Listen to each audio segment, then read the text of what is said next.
We're here in Niagara Falls at the Greg Frewin Theatre to hear about some new shows. They've got a new look, and so does Greg. He's back.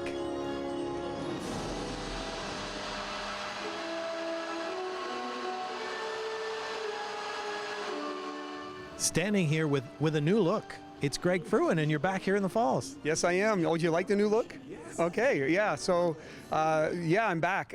You know, a year went by, and over the year, a big decision was made. And, you know, being a performer, going into retirement at such a young age sounded really cool. As a matter of fact, actually, my dad used to work for Stelco back in the day. He actually was able to retire at 55. So my goal was always to retire early and enjoy life. What I didn't realize is most people don't like their jobs and they want to retire. And I found out it wasn't that way for me. So I'm back. Yeah. When I heard you retired, I thought, did he really, or it's an illusion? Well, yeah, that's a good one, yeah. Well, and you know, it's interesting too, because my wife and I had a long talk about this. Even going into retirement, we were thinking, you know, is this the right thing to do? But it made sense at the time. But, you know, coming out of COVID, a lot of things had changed. We thought we changed. We thought maybe it's time to take a step back and let the younger generation take over and things like that. But it really came down to, I missed being here on the stage. And actually, I mean, I can perform almost anywhere in the world, but I did miss my own theater, my own stage. So we made the decision, maybe it's not quite time quite yet. Yeah, I remember you talking a bunch of stuff during COVID and how you didn't have the show, and it was almost like you were kind of lost. It's a daily routine that you're used to, and now it's gone, and now you're back and ready with the schedule again. Yeah, and you know what? That's an interesting way to put it too, because we felt a little lost. I think a lot of people did. I mean, COVID was a very different time for a lot of us. And it does make you reflect on different things, you know, family, time with family.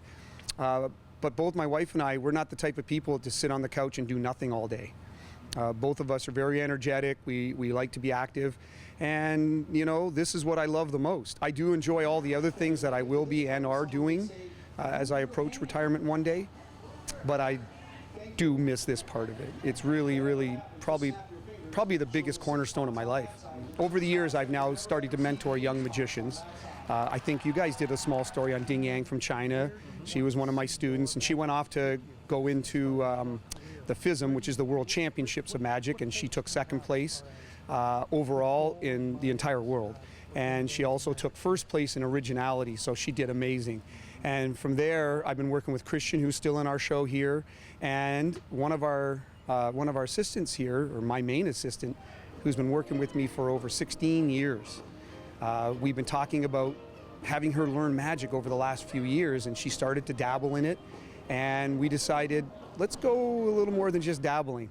And we started to work on some routines, and she took it to it very naturally, to a level that most people would just love to achieve.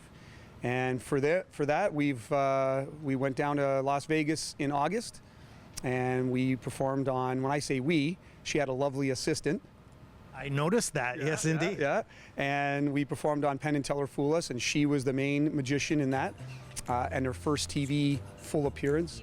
And she blew them away, fooled them, and did something that no other Canadian female magician has ever done. You know what, I don't believe that anything has really changed in terms of me coming forward and projecting, you know, who I am on stage. I think it's been a little bit of an adaptation and an evolution, but I'm proud to be, you know, accessing myself in different ways and projecting myself in different ways on the stage here. Yeah, so happy to do it, proud. And I mean, a lot of experience over the years of stage presence as well, which is kind of what you need to pull it all off. And then doing some of these, have you had challenges so far and some of them? I don't think necessarily challenges, but of course there's always a little bit of, I guess, nerves. But for me, the nerves kind of come as fuel to be able to, you know, propel performances forward and enjoy my time out here on stage. At the end of the day, you know, we perform live for a reason. We don't often do television, although we sometimes get very fortunate too. But there's a thrill with live performances, right? And I think that's what we love about it so much. And it's got to be a thrill to have your mentor here all the time, because sometimes people go off, do their own magic show, and they think, am I doing okay? And I'm doing, but you're constantly working together. Of course, yeah. I'm very fortunate to have Greg by my side at all times. I think we've always had a little bit of a a leaning relationship that I've been able to, lean on him when, I need to, as well as him to me. I think coming forward and being on stage alongside him has just allowed me always to feel secure and know that I can go out there and put my best foot forward, and that, essentially we're going to go out there and smash it. Yeah. And you definitely fooled Penn and Teller. I want to talk about that experience. That had to be a thrill to be on there, and I saw the trick. It was amazing. Thank you so much. Yeah, of course. The stage itself, the production itself is, again, part of the thrill. Us performing live is, where we get our fuel, and it was amazing, seeing the look in their faces. They were so genuinely happy to have been fooled, I think. They were proud, and it was something I think that they saw in me being a future generation that kind of allowed them to understand that, there's so much more to the future. And now you're back on stage here. How excited are you now? Because this is kind of the busy season. We're getting into the Christmas shows to be performing once again here in Niagara and doing some big shows. Yeah, the holidays always bring so much festivities and so much energy, I think, to the city of Niagara Falls. We love doing it.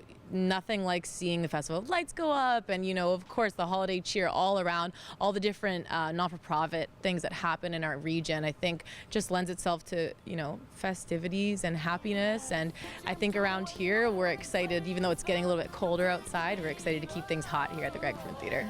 Of course, we do our Christmas season. This year we got 4 brand new pieces, Christmas pieces we're going to be putting in the show starting tomorrow night. So we're very excited about that. Alex is now in the show as well, and Christian as well, from who you met last year.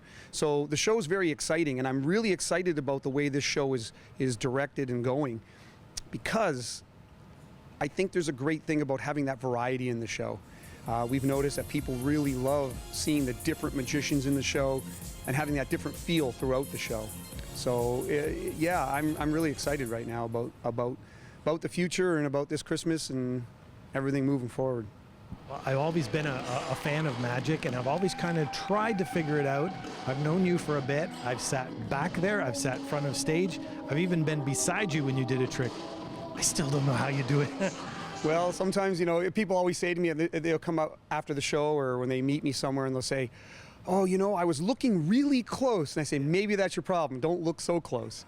But yeah, that's one of our jobs is, and I always try to tell people too, if you come to the show, yeah, we're going to fool you. We're going to try to make things magical. But we really want to do is have you enjoy not only the performance, but just take your mind away a little bit from our daily normal life, right? Especially these days. It's good to be able to have that little bit of an escape. It was great catching up with Greg again and seeing Alexandra and hearing all about things that are going on here at the Greg Frewin Theatre. And if you haven't got your tickets for the holiday show yet, get them now, because they're going to sell out. Reporting for The Source, I'm Bob. No magic, Romeo.